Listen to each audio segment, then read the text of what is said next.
যশোরে কেন্দ্রীয় ঈদগাহ মাঠে নির্বাচনী জনসভায় বক্তৃতা করছেন জামায়াতে ইসলামীর আমির ডাক্তার শফিকুর রহমান।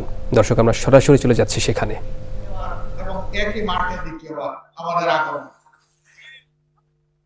আজকে আমার বক্তব্যের আগে এই সভার যিনি সম্মানিত সভাপতি, বাংলাদেশ জামায়াতে ইসলামী যশোর জেলা শাখার সম্মানিত আমির, তিনি প্রিয় যশোরবাসীর পক্ষে কিছু ন্যায্য দাবি উত্থাপন করেছেন। এর মধ্যে একটা দাবি হচ্ছে সিটি কর্পোরেশন। আপনারা চান নাই, আমার বিবেক থেকে গতবার যখন এসেছিলাম তখনই বলে গিয়েছি, ইনশাআল্লাহ আল্লাহ যদি আমাদেরকে দেশ সেবার সুযোগ দেন, যশোরকে আমরা শহরকে সিটি কর্পোরেশনে উন্নীত করব। প্রিয় যশোরবাসী, মেডিকেল কলেজ, সদর হাসপাতাল, জলাবদ্ধতা, ভৌত অবকাঠামো, যোগাযোগ ব্যবস্থা, এই সমস্ত বিষয়ে যে সমস্ত দাবি উত্থাপিত হয়েছে, এগুলা কোনো অযৌক্তিক আহামরি কোনো দাবি নয়, এগুলা অত্যন্ত যৌক্তিক দাবি। আমরা নির্দ্বিধায় কথা বলতে পারি, আমাদের প্রতীক হচ্ছে দাঁড়িপাল্লা। এই পাল্লা মাপে ইনশাআল্লাহ আমরা কোনো কম বেশ করব না। যার যেখানে যেটা পাওনা, তাদের হাতে আমরা সেটা তুলে দেওয়া হবে আমাদের নৈতিক দায়িত্ব।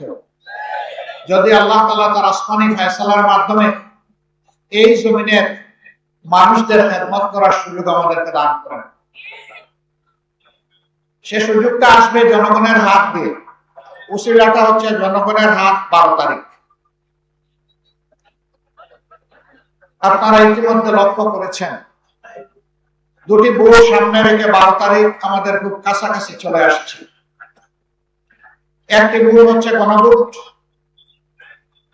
অতীতের বস্তবসা রাজনীতি এবং রাজনৈতিক বন্দোবস্তকে পরিবর্তন করে নতুন রাজনীতির সূচনা করা, এবং সেই রাজনীতি হবে জনগণের রাজনীতি।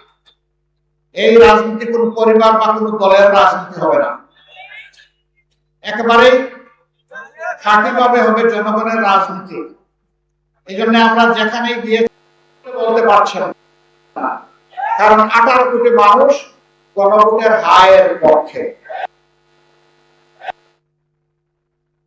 মানুষ এখন পরিবর্তন দেখতে চায়, করোনা ব্যবস্থায় আর ফিরে যেতে চায় না। গণভোটে হা মানেই হচ্ছে আজাদি, গণভোটে না তার মানে হচ্ছে গোলামি। গোলামি না আজাদি, গোলামি না আজাদি। ইনশাআল্লাহ 12 তারিখ প্রথম ভোটটা পড়বে হা চিহ্নে। ইনশাআল্লাহ হা ভোট যদি বিজয়ী হয়, বাংলাদেশ জিতে যাবে। হা ভোট যদি পরাজিত হয়, বাংলাদেশ হেরে যাবে। আমরা বাংলাদেশকে ইনশাআল্লাহ হারতে দিব না। জনগণের ভালোবাসা সমর্থন নিয়ে হা ভোট বিজয়ী হবে, বাংলাদেশ বিজয়ী হবে ইনশাআল্লাহ। দ্বিতীয় ভোটটি হচ্ছে সরকার গঠনের জন্য সমর্থন জানানো। হা ভোট বিজয়ী যদি না হয়, কোন সরকার গঠন করে কোনো লাভ হবে না জনগণের। আগে ভিত্তি হচ্ছে হা ভোট, এরপরে কাকে দেব পরিষ্কার। আমাদের মধ্যে অবশ্যই নিজেদের কর্মের কর্মসূচির প্রতিযোগিতা হবে, এটাই তো স্বাভাবিক।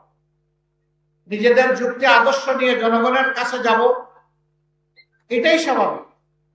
কিন্তু আমরা মাঝে মাঝে একেবারে পরস্পর বিরোধী কিছু জিনিস দেখি।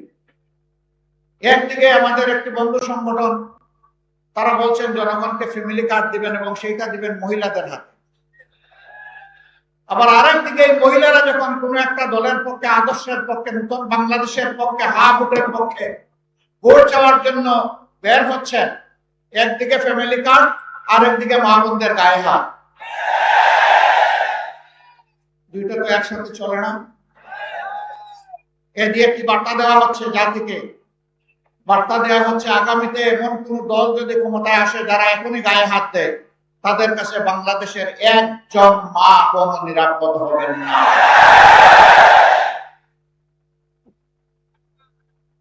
আদর্শের কর্মসূচির প্রচার করুন, আমরা আপনাদেরকে ওয়েলকাম করব।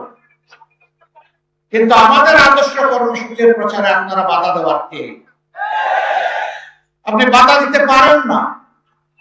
আমাদের কোনো মা বোন, আমার কোনো সহকর্মী যদি নির্বাচনে কোনো আচরণ বিধি ভঙ্গ করে, সেটা আপনি যথাযথ কর্তৃপক্ষকে বলুন, তারা প্রয়োজনে আমাদের বিরুদ্ধে ব্যবস্থা গ্রহণ করবে, আমরা সেই ব্যবস্থা মাথা পেতে নেব। কিন্তু আপনি কে হাতে আইন তুলে নেওয়া? আপনি কে আমার মা বোনকে টিজিং করা? আপনি কে আমার মা বোনদেরকে বেশিং করা? আপনি কে তাদের গায়ে হাত দেওয়া? মনে রাখবেন, আমরা মায়ের পেট থেকে এই দুনিয়ায় এসেছি, আমরা মায়ের দুধ খেয়ে বড় হয়েছি। মাদের বুকের বিছানায় আমাদের নিরাপদ বিছানা ছিল। সেই মাদেরকে আমরা অপমান করতে দেব না। মায়ের জাতির অপমান বরদাস্ত করব না।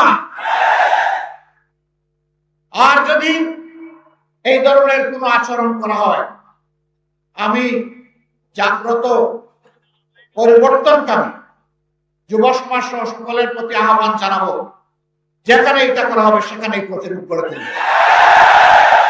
ছাড় দেবেন না। গায়ে পড়ে পায়ে পাড়া দিয়ে আমরা কারো সাথে কোনো দাঙ্গা বাঁধাতে চাই না, কিন্তু আমার ইজ্জত আর অধিকারের উপর হাত দিলে আমরা ছেড়ে দেব না।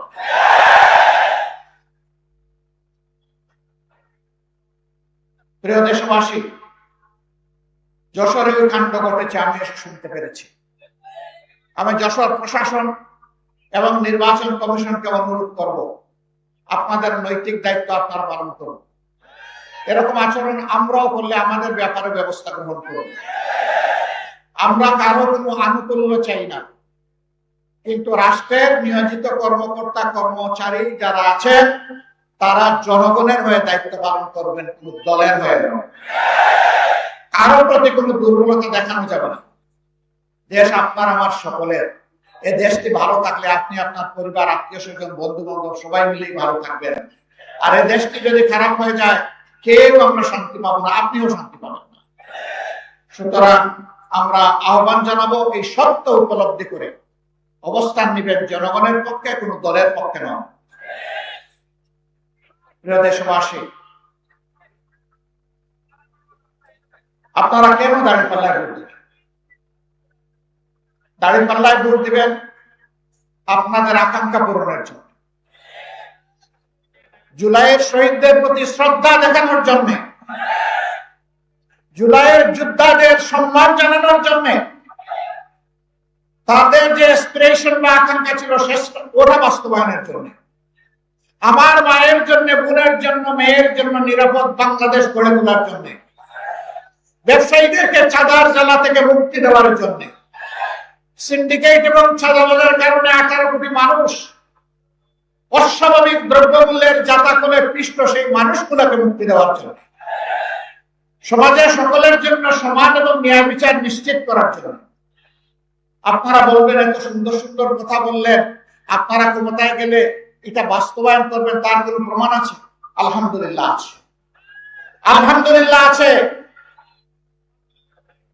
আমার ছোট ভাই এখানে বলে গেছে 2001 থেকে 6 আমরা একটা সরকারের ছোট্ট অংশীদার ছিলাম, 2 জন মন্ত্রী, 3টা মন্ত্রণালয়। তারা তাদের 20টা আঙ্গুল সম্পূর্ণ পরিচ্ছন্ন রেখেছিলেন। তাদের আঙ্গুলে কোনো ময়লা লাগে নাই, তারা সামান্য কোনো স্বজনপ্রীতি দেখান না, তারা যোগ্যতা এবং দক্ষতার ভিত্তিতে যার যেটা পাওনা সেটা তাদের হাতে তুলে দিয়েছে। তারা শুধু সৎ ছিলেন না, সততার সাথে সাথে তারা স্মার্টও ছিলেন। তাদের মন্ত্রণালয়গুলো বদ্ধ কারখানা খুলে দিয়েছিল, কৃষিতে জীবন ফিরিয়ে এনেছিল, সমাজসেবায় বিপ্লব তৈরি করেছিল, কিন্তু তাদের গায়ে কেউ সামান্য স্পট লাগাতে পারে না। সেই 2 জন যে মানুষগুলো তৈরি করে গিয়েছে, সেই মানুষগুলো আজকে আপনাদের সামনে